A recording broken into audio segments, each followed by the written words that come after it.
Hello everyone, आप सभी का एक बार पुनः से स्वागत है आपके अपने स्टडी चैनल गुरुकुल आवासीय बाल विद्यालय में, जिसमें हम लोग आज करने वाले हैं स्पेशल 150 क्वेश्चंस के सीरीज, यानी पूरे 150 क्वेश्चंस हम लोग करने वाले हैं। देखिए, जो समय हम लोगों ने बर्बाद कर दिया है पिछले कुछ दिनों से, मैं कुछ स्पेशल कार्य में बिजी था जिसके कारण से मैं नहीं आ पा रहा था आप लोगों के समक्ष, तो इसे तो हम लोग फिर ला नहीं सकते हैं, लेकिन हम उसे एक बार सुधारने का प्रयास जरूर कर सकते हैं। इसीलिए मैं आज लेकर आया हूँ 150 क्वेश्चंस की स्पेशल सीरीज, जिसमें कि हम लोग जनरल नॉलेज यानी कि करंट अफेयर्स तो देखेंगे ही, साथ ही साथ हम लोग साइंस के क्वेश्चंस, हिस्ट्री के क्वेश्चंस, ज्योग्राफी के क्वेश्चंस, इकोनॉमिक्स और बिहार से रिलेटेड बहुत सारे क्वेश्चंस, यानी कि आप ऐसे कह सकते हैं कि टोटल मिलाकर हम लोग इतिहास, राज्य व्यवस्था, अर्थव्यवस्था, भूगोल, सामान्य विज्ञान, बिहार की विशेष जानकारियाँ और करंट के बाद थोड़ा सा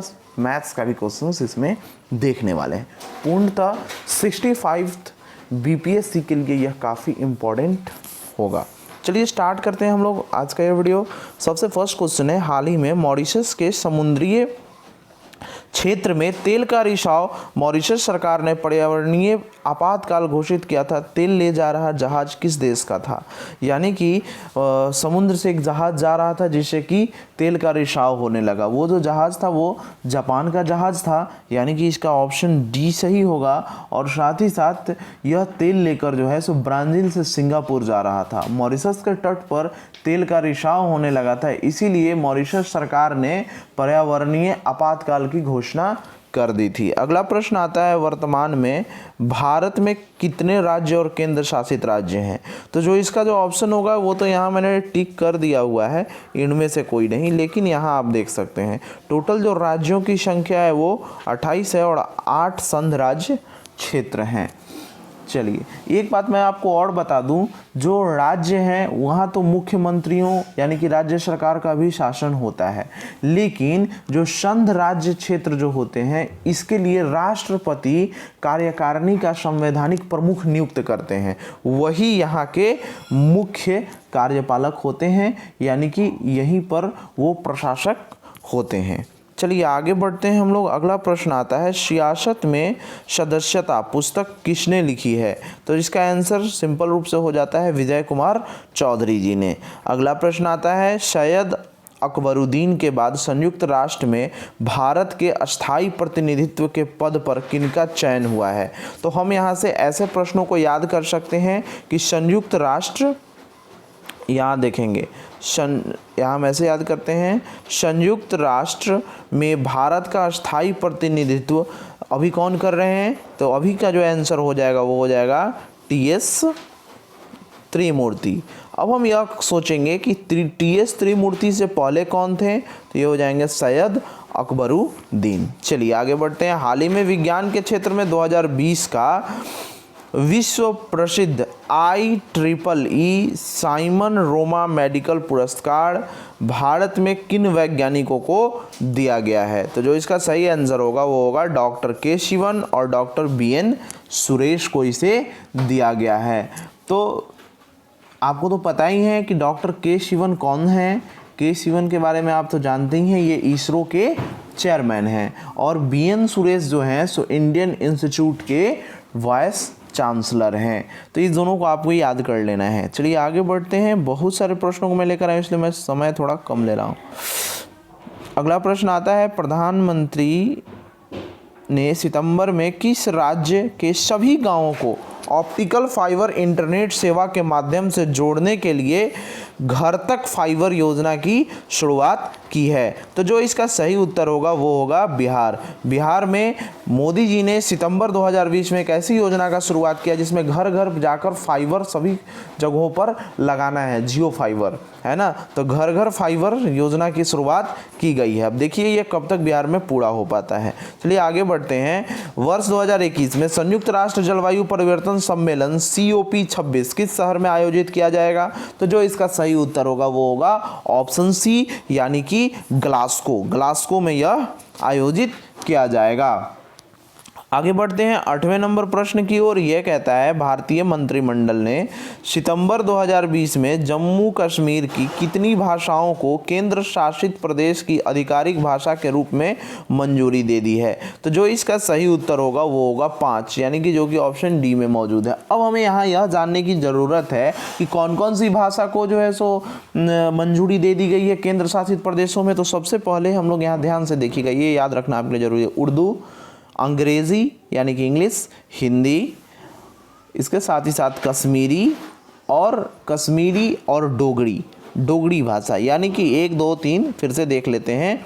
उर्दू, इंग्लिश, हिंदी, कश्मीरी और डोगरी भाषा को जम्मू कश्मीर में के साथ साथ केंद्र शासित सभी प्रदेशों में आधिकारिक भाषा के रूप में घोषित कर दिया गया है। अगला प्रश्न देखते हैं। हाल ही में भारत के जो पूर्व राष्ट्रपति प्रणब मुखर्जी का कोरोना वायरस के कारण मृत्यु हो गया, वो भारत के कितने राष्ट्रपति मतलब थे? कहने का अर्थ यह है कि उनका स्थान कौन सा था। तो यह जो है भारत के 13वें राष्ट्रपति प्रणब मुखर्जी थे और प्रथम राष्ट्रपति डॉक्टर राजेंद्र प्रसाद थे। चलिए आगे बढ़ते हैं। हाल ही में किस देश के साथ भारत के बौद्धिक संपदा क्षेत्र में सहयोग के लिए समझौता ज्ञापन पर हस्ताक्षर किया है? तो जो इसका सही आंसर होगा वो होगा सी ऑप्शन पे, डेनमार्क। चलिए आगे बढ़ते हैं। भारतीय अंतरिक्ष अनुसंधान इसरो ने किस वर्ष तक अंतरिक्ष में खुद का स्पेस सेंटर बनाने का निर्णय किया? यानी 2030 तक यह निर्णय किया गया है कि अंतरिक्ष में भारत का खुद का स्पेस सेंटर होगा। चलिए देखते हैं अगला प्रश्न। अगला प्रश्न आता है, हाल ही में सितंबर 2019 में गुट निरपेक्ष देशों का शिखर सम्मेलन कहां आयोजित किया जाएगा? तो जो इसका सही उत्तर होगा वो होगा बाकू में। बाकू इसका सही आंसर होगा। नई शिक्षा नीति पर हाल ही में सरकार की रिपोर्ट सौंपी गई है। इस कमेटी के अध्यक्ष कौन थे? देखिए, नई शिक्षा नीति एनईपी का एक मैंने क्विज कर रखा है, वहाँ हम लोग एनईपी से रिलेटेड बहुत सारे क्वेश्चंस को किए हैं। उसका भी आपको वीडियो इसी चैनल पर, गुरुकुल आवासीय बाल विद्यालय चैनल पर मिल जाएगा। तो जो इसका सही उत्तर होगा वो होगा के कस्तूरी रंगन, जो कि इसकी कमेटी की अध्यक्ष थी। अगला है, सूक्ष्म लघु और मध्यम उपकरणों एमएसएमई के आर्थिक एवं वित्तीय स्थिरता हेतु दीर्घकालीन उपाय सुझाने के लिए किसकी अध्यक्षता में एक समिति का गठन किया गया है? तो जो इसका सही उत्तर होगा वो होगा यूके सिन्हा समिति। चलिए आगे बढ़ते हैं हम लोग। 32वें ग्रीष्मकालीन ओलंपिक खेल 2021 में जापान के टोक्यो में आयोजित किया जाएगा। इस ओलंपिक खेल का शुभंकर क्या है? इसका शुभंकर क्या है? तो जो इसका सही उत्तर है वो है मिराई तोबा, यानी कि जो ऑप्शन सी में मौजूद है। अगला है, वर्तमान में नाटो में कुल कितने सदस्य हैं? मतलब कुल कितने देश हैं जो कि नाटो में शामिल हैं? तो जो इसका सही उत्तर होगा कि नाटो में देशों जो शामिल हैं उनका नंबर 30 है, 30 है ना। और 2019 में जो नाटो का शिखर सम्मेलन है वो क्या है? वार्डफोर्ड यूके में हुआ था। यानी 2020 में तो 30 देश सदस्य बने ही हैं 2020 में। इसके पहले जो है सो यह नाटो शिखर सम्मेलन जो है सो वार्डफोर्ड यूके में हुआ था। आगे बढ़ते हैं हम लोग। निम्न में से बिहार के किस वस्तु को जीआई टैग प्रदान नहीं किया गया है? यहाँ थोड़ी सी बात समझने वाली है कि जीआई टैग क्या होता है। जीआई टैग का मतलब होता है जियोग्राफिकल आइडेंटिफिकेशन टैग। यहाँ उतना ब्रीफ में हम जाएंगे तो थोड़ा सा समय ज़्यादा लगेगा, लेकिन कोई बात नहीं, हम पहले समझ लेते हैं। जीआई टैग क्या होता है कि एक पर्टिकुलर क्षेत्र के लिए उसको मान्यता दी जाती है कि यह वस्तु जो है सो इसी जगह बनाई जाती है, यानी कि यह वस्तु यहाँ से ही फेमस है। अब हम ऐसे कह सकते हैं बनारस की साड़ी, तो बनारस की साड़ी जो है सो तुरंत तो फेमस नहीं हो गई, उसे फेमस होने में कई एक सदी लग गई होगी, वो निखरा होगा, फिर ये पूरे इंडिया में, पूरे विश्व में फेमस हो गई। तो उसे जीआई टैग मिल गया कि ये बनारस की साड़ी है। अब जीआई टैग मिला कि हाँ ये बनारस की साड़ी अब बनारस में ही तो बनाई जाती है, बिहार में तो नहीं बनती है, तो इसका वहाँ आइडेंटिफिकेशन मिल गया कि ये बनारस की साड़ी बनारस में ही बनाई जाएगी, बिहार में नहीं। तो ये उसका जीआई टैग हो गया। उसी तरह से बहुत सारे ऐसे चीज़ों को अभी हाल ही में जीआई टैग प्रदान किया गया है बिहार में। इसका बात मैं आपको थोड़ा सा बता देता हूँ कि बिहार में कौन कौन सी चीज़ों को जीआई टैग प्रदान हुआ है। जैसे मुजफ्फरपुर की शाही लीची, यानी कि मुजफ्फरपुर की जो शाही लीची है उसे जीआई टैग मिला है।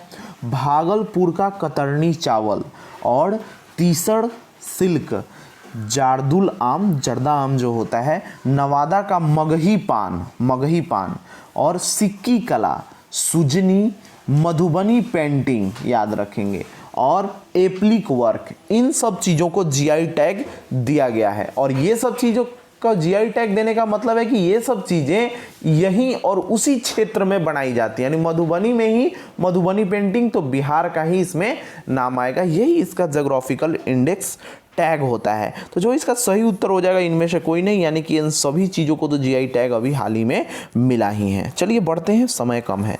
लेटेस्ट ड्रीम पुस्तक के लेखक कौन है? तो लेटेस्ट ड्रीम के जो पुस्तक के लेखक हैं वो हैं पोप फ्रांसिस इसके लेखक हैं, जो कि ऑप्शन बी में मौजूद है। अगला आता है, हाल ही में भारतवंशी को अमेरिका के किस डेमोक्रेट्स पार्टी की तरफ से उपराष्ट्रपति का उम्मीदवार बनाया गया और ये जीत भी गई हैं, आपको पता है, कमला हैरिस इनका नाम है, कमला हैरिस। चलिए आगे बढ़ते हैं हम लोग। अगला प्रश्न आता है, हाल ही में पटना हाई कोर्ट के मुख्य न्यायाधीश के पद पर चयनित होने वाले संजय कोरल इससे पूर्व किस हाई कोर्ट के मुख्य न्यायाधीश के रूप में नियुक्त थे? अब देखिए यहाँ क्या हो गया कि पटना हाई कोर्ट के मुख्य न्यायाधीश के रूप में चयनित कौन हुआ है? संजय कोरल जी हुए, और इससे पहले ये कहाँ के थे? अब इस प्रश्न को यहाँ पर पूछा जा रहा है, तो जो इसका सही उत्तर होगा वो होगा ऑप्शन सी, यानी त्रिपुरा हाई कोर्ट के यह इससे पहले थे न्यायाधीश। चलिए आगे बढ़ते हैं, किस राज्य में नगरोत्थान योजना की शुरुआत की गई है? तो नगरोत्थान योजना जो है सो कर्नाटक की है। चलिए मैं योजना पर भी एक वीडियो आप लोगों के लिए जल्दी ही लेकर आ रहा हूँ। कौन सा दिवस दक्षिण सहयोग के लिए अंतर्राष्ट्रीय दिवस के रूप में मनाया जाता है? तो जो इसका सही उत्तर होगा वो होगा 12 सितंबर, दक्षिण सहयोग के लिए अंतर्राष्ट्रीय रूप से मनाया जाता है। आईसीसी एक दिवसीय क्रिकेट विश्व कप जो कि 2023 में होना है, इसका आयोजन किस देश में होगा? सारे जहां से अच्छा हिंदुस्तान हमारा, यानी कि यह भारत में होने वाला है। मैं आपको बता दूं कि 12वां आईसीसी महिला एक दिवसीय क्रिकेट विश्व कप भी जो 2021 में होना है, ये कहाँ होगा? ये न्यूजीलैंड में होगा। और पुरुष और महिला टी20 विश्व कप जो 2020 में होना था वो कहाँ हो रहा है? ऑस्ट्रेलिया में हो रहा है। चलिए आगे बढ़ते हैं हम लोग। निम्नलिखित में कौन सा देश संघाई सहयोग संगठन एससीओ का सदस्य नहीं है? तो जो एससीओ का सदस्य नहीं है इसका आंसर तो ई हो जाएगा, इनमें से कोई नहीं। लेकिन यह फिर जानना आपके लिए ज़रूरी हो गया कि कौन कौन से ऐसे देश हैं जो कि इसके सदस्य हैं, एससीओ के सदस्य हैं। तो पहले रूस, दूसरा चीन, तजाकिस्तान, उज्बेकिस्तान, ध्यान से समझेंगे इसे, और कजाखस्तान, फिर किर्गिस्तान, भारत और पाकिस्तान। इतने जो देश हैं वो एससीओ के सदस्य हैं। तो इसका जो सही उत्तर है वो इनमें से कोई नहीं, यानी कि ये सब तो एससीओ के सदस्य हैं ही। हाल ही में अरब क्षेत्र में किन दो देशों के बीच ऐतिहासिक शांति समझौते पर हस्ताक्षर किया गया है? तो जो इसका सही उत्तर होगा वो हो जाएगा 25 का बी ऑप्शन, है ना, यानी कि इजराइल और संयुक्त अरब अमीरात यानी कि यूएई के बीच में यह समझौता किया गया है। अगला आता है, आईएमएफ की रिपोर्ट के अनुसार निम्न में से कौन सा देश 2020 में दुनिया का सबसे तेजी से वृद्धि करने वाला देश बन जाएगा? तो जो इसका सही उत्तर होगा वो होगा गयाना इसका सही आंसर होगा। अगला है, सूचना प्रौद्योगिकी क्षेत्र में किस कंपनी ने 75,000 करोड़ रुपए के लिए इंडिया डिजिटाइजेशन फंड की घोषणा की है? तो जो इसके सही उत्तर है वो है गूगल ने इसे किया है। चलिए आगे बढ़ते हैं हम लोग। अगला प्रश्न है, वर्तमान में सौरमंडल के किस ग्रह को सर्वाधिक उपग्रह हैं? यानी कौन सा ग्रह है जिसके पास अभी सबसे ज़्यादा उपग्रह हैं? तो देखिए इसका जो सही उत्तर है वो तो शनि हो जाएगा। शनि के पास पहले से 62 उपग्रह थे, अभी हाल ही में और 20 उपग्रह मिल चुके हैं, तो टोटल मिलाकर 82 हो गए, जो कि सबसे ज़्यादा है शनि के लिए। ध्यान से इसे आप लोग याद कर लेंगे।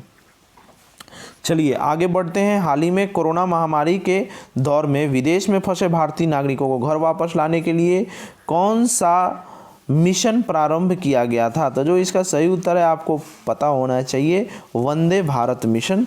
मैंने आपको 2-4 बार जीके में बताया। वर्तमान में बिहार का राष्ट्रीय उच्च पथ की कुल लंबाई कितनी है? तो जो इसका सही उत्तर होगा 2018-19 के सर्वेक्षण के अनुसार 4,917 किलोमीटर, जो कि ऑप्शन ए में मौजूद है। अगला प्रश्न की ओर बढ़ते हैं। पुष्प के विभिन्न भागों में निम्नलिखित में से कौन सा सुमेलित है, यानी कि कौन सा पुष्प का जो ऐसा भाग है जो कि यह सब जितना भी दिया हुआ है नाम, इसमें ये सब पुष्प के भाग होने चाहिए। तो मैं आपको बता दूं, बाह्यदल, पंखुड़ी, पुकेश्वर और स्त्री केसर पुष्प के ही विभिन्न भाग हैं। परागकोश और तंतु पुकेसर के भाग हैं, जबकि वर्तिका, वर्तिकांग्र, अंडाशय और बीजांड स्त्री केसर के भाग हैं। तो जो इसका सही उत्तर हो जाएगा वो हो जाएगा 1 से लेकर 4 तक। इंग्लिश में भी मैंने आपको पढ़ाया है साइंस में, इसलिए इसको आप लोग ध्यान रखेंगे। जल विद्युत का उत्पादन किस सिद्धांत पर कार्य करता है? तो जो इसका सही उत्तर होगा वो होगा यानी कि 1 और 2। क्यों? क्योंकि यह गुरुत्वीय स्थितिक ऊर्जा पर और ऊर्जा संरक्षण के सिद्धांत पर, दोनों पर काम करता है। चलिए आगे बढ़ते हैं। नीचे दी गई, ये साइंस के क्वेश्चंस आ गए हम लोग के सामने। नीचे दी गई सूची में मिलान करें और 2 को सूचीबद्ध करके सही करें। देखिए, ऑडियोमीटर से जो है सो हम क्या मापते हैं? तो ऑडियोमीटर से तो हम ध्वनि माप लेते हैं, तो ये तो मेरा हो गया। अगला, फोटोमीटर से क्या मापा जाता है? आपको पता है, फोटोमीटर से विभिन्न प्रकाश के स्रोतों की तीव्रता करने वाला यह उपकरण है, यानी कि प्रकाश की तीव्रता इससे मापी जाती है। तो जो बी का यानी कि जो बी का ऑप्शन हो जाएगा वो हो जाएगा 3। अब हम देखते हैं, ए का 2, बी का 3, तो बाकी तो ये तो कंफर्म हो गए हम लोग कि ये ही ऑप्शन सही होगा। बाकी अब बात करते हैं, सी का 4 दिया गया है, इसका मतलब है पिग्नोमीटर जो है सो तरल पदार्थों का विशेष गुरुत्व मापने का कार्य करता है। और डी की बात की जाए तो यह सौर विकिरण को मापने का कार्य करता है। चलिए आगे बढ़ते हैं हम लोग। इसके बाद आता है हमारा प्रश्न, गिरने के दौरान बारिश की बूंदें कैसी गिरती हैं? एक समान गति से गिरती हैं, एक समान वेग से, बहुत ही अच्छा प्रश्न है, या एक समान चाल से? तो जो इसका सही उत्तर होगा वो होगा एक समान त्वरण से, यानी कांस्टेंट एक्सेलरेशन से एक बारिश की बूंदें नीचे गिरती हैं। संवेग की इकाई क्या है? संवेग की इकाई, तो जो संवेग की इकाई है इसके बारे में आप जान लीजिए। संवेग की इकाई क्या है? देखिए, हम लोग यहाँ थोड़ा सा ध्यान से समझते हैं। संवेग जो होता है इसका फॉर्मूला हम लोगों ने पढ़ा है क्लासरूम में भी, P = mv। ध्यान से देखिएगा, याद रखने की ज़रूरत नहीं है। तो मास, m से मास, v से वेलोसिटी। मास का फॉर्मूला क्या हो जाता है? kg, किलोग्राम, यानी इसका यूनिट। अब आता है v का यूनिट क्या होता है? मीटर पर सेकेंड। तो हम ऐसे लिख सकते हैं किलोग्राम मीटर पर सेकेंड। इसका जो ऑप्शन हो जाएगा वो हो जाएगा सी, यानी 35 का जो ऑप्शन सी है वही सही होगा। चलिए आगे बढ़ते हैं। द्रव के ऊपरी तल पे द्रव का दाब कितना होता है? तो जो इसका सही उत्तर होगा वो होगा 0। इसीलिए यहाँ हो जाएगा ऑप्शन ई, यानी कि इनमें से कोई नहीं, क्योंकि 0 नहीं दिया गया है, क्योंकि द्रव का जो ऊपरी तल होता है इसमें द्रव का जो दाब है वो कितना होता है? 0 होता है। चलिए आगे बढ़ते हैं। इलेक्ट्रॉनिक सेल क्या बदलता है? यानी इलेक्ट्रॉनिक सेल जो, सॉरी एक क्वेश्चन यहाँ छूट चुका है। किसी भी यौगिक का ऑक्सीकरण संख्या कितना होता है? तो किसी भी यौगिक का, कंपाउंड का ऑक्सीडेशन नंबर जो है सो 0 होता है। इसे आपको याद रखने वाली चीज़ें हैं ये। चलिए आगे बढ़ते हैं हम लोग। इलेक्ट्रॉनिक सेल क्या बदलता है? इलेक्ट्रॉनिक सेल जो है सो क्या करता है? रासायनिक ऊर्जा को है ना बदल देता है विद्युत ऊर्जा में। रासायनिक ऊर्जा को विद्युत ऊर्जा में बदल देता है। सॉरी, यहाँ थोड़ा सा मिस्टेक हो गया है हमसे।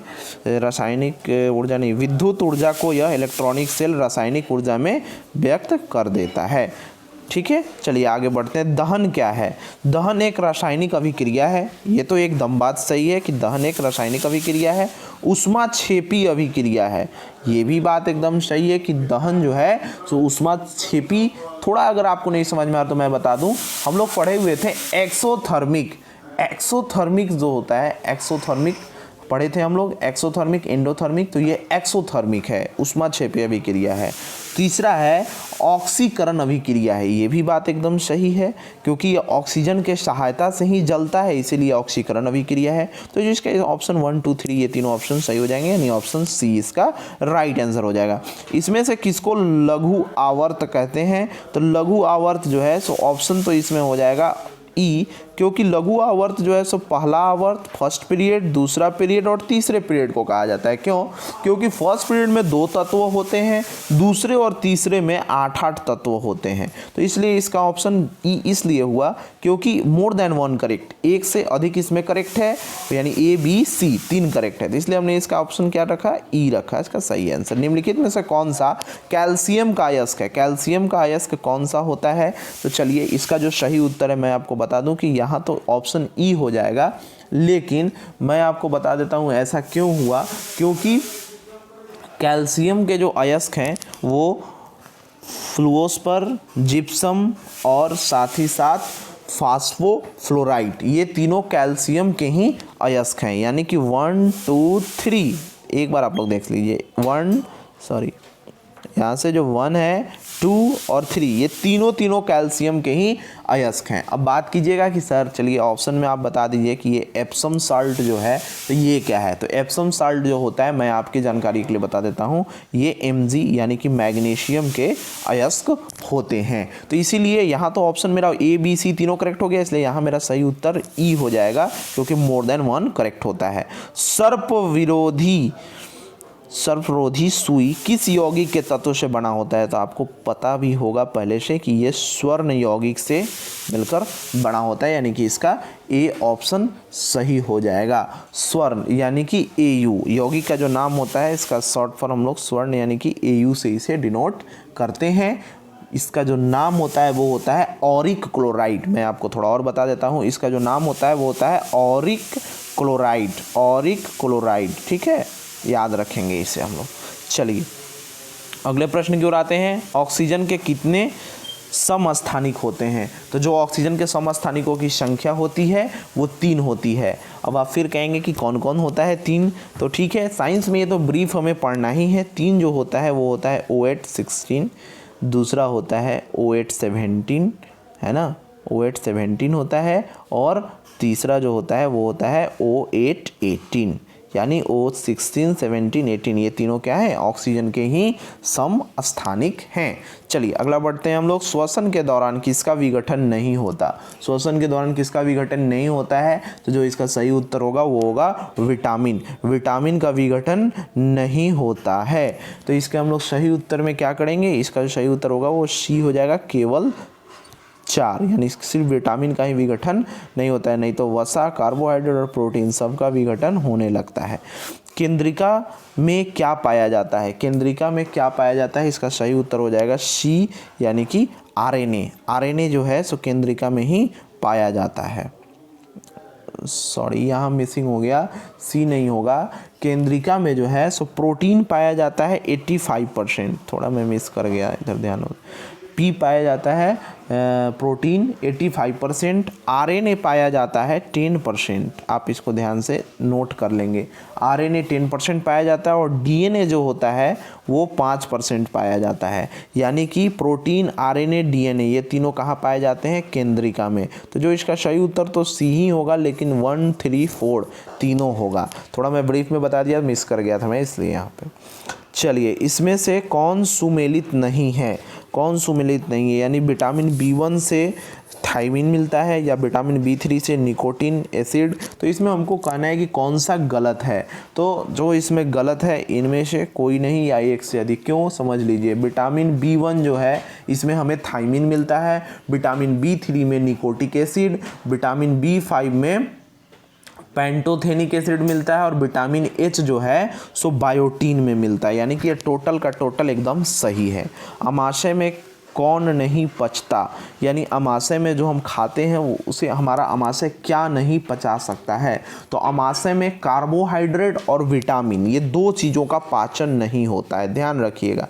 कार्बोहाइड्रेट आप नहीं पचा सकते हैं अमाशय में, और विटामिन को नहीं पचा सकते हैं। तो इसका ऑप्शन सही हो जाएगा ई, क्योंकि कार्बोहाइड्रेट और विटामिन ये दोनों हम लोग अमाशय में पचा नहीं सकते हैं। चलिए आगे बढ़ते हैं। वयस्क मानव के मेरुदंड में कुल कितनी अस्थियां होती हैं? तो वयस्क मानव का जो मेरुदंड होता है इसमें कुल मिलाकर 26 अस्थियां होती हैं, यानी कि 26। वयस्क मानव है, इसलिए अगर आ जाता ये क्वेश्चन कि बच्चे में कितनी अस्थियां होती हैं उसके मेरुदंड में, तो जो इसका सही उत्तर है वो हमारा हो जाता 33 बच्चों में और वयस्कों में 26, याद रखने वाली ये बात है। हेमोग्लोबिन क्या है? हेमोग्लोबिन क्या है बताइए? हेमोग्लोबिन एक जटिल प्रोटीन का बना होता है जिसमें लोहा पाया जाता है, यानी कि आयरन की मात्रा पाई जाती है। तो इसका जो सही उत्तर हो जाएगा वो हो जाएगा डी, यानी कि खनिज लवण, सॉरी जटिल प्रोटीन। डी यानी कि जटिल प्रोटीन। हेमोग्लोबिन जो है सो जटिल प्रोटीन का बना होता है, इसमें क्या पाया जाता है? लोहा पाया जाता है, याद रखेंगे आप लोग।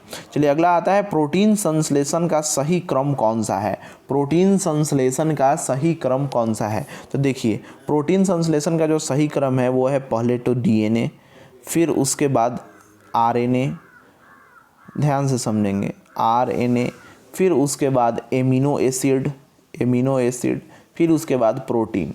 ये जो है सो प्रोटीन संश्लेषण का क्रम हो गया। पहले डीएनए, फिर आरएनए, फिर एमिनो एसिड और फिर उसके बाद जो होगा वो प्रोटीन। तो मेरा यहाँ B option is absolutely right. देखिए मैंने तो सोचा था कि मैं आप लोगों के साथ 150 क्वेश्चंस को करूं, लेकिन बिना ब्रीफ में गए हुए मज़ा ही नहीं आ रहा था। तो मैंने सोचा कि चलो 50-50 क्वेश्चंस करके मैं 3 बार में आपको दे देता हूं। तो चलिए हम लोग, आज थोड़ा वीडियो लंबा हो जाएगा तो पोस्ट नहीं हो पाएगा। अगर हर घर जियो जो हम लोग करे हैं, यानी कि घर घर फाइबर मोदी जी का अगर ये लॉन्च हो जाता है तो हम लोगों को वीडियो बनाने में कोई परेशानी नहीं होगी, तब मैं आपको समझ 150 वीडियो भी प्रस्तुत कर सकूंगा। लेकिन मैं जल्दी ही फिर बाकी के जो प्रश्न हैं टोटल यहाँ देख सकते हैं आप, मैंने यहाँ टोटल तैयारी करके आया था। मैं टोटल 150 क्वेश्चंस को मैं यहाँ लेकर आया था, 150। तो टोटल हम लोग 150 को पूरा करेंगे, 51 से 100 और 100 से 150। चलिए मिलते हैं नेक्स्ट 50 क्वेश्चंस के साथ, यानी 51 to 100 के लिए जल्दी ही हम लोग मिलते हैं। तब तक इसको आप लोग नोट करें, याद करें, दोस्तों को भी शेयर करें। धन्यवाद, आपका दिन शुभ हो।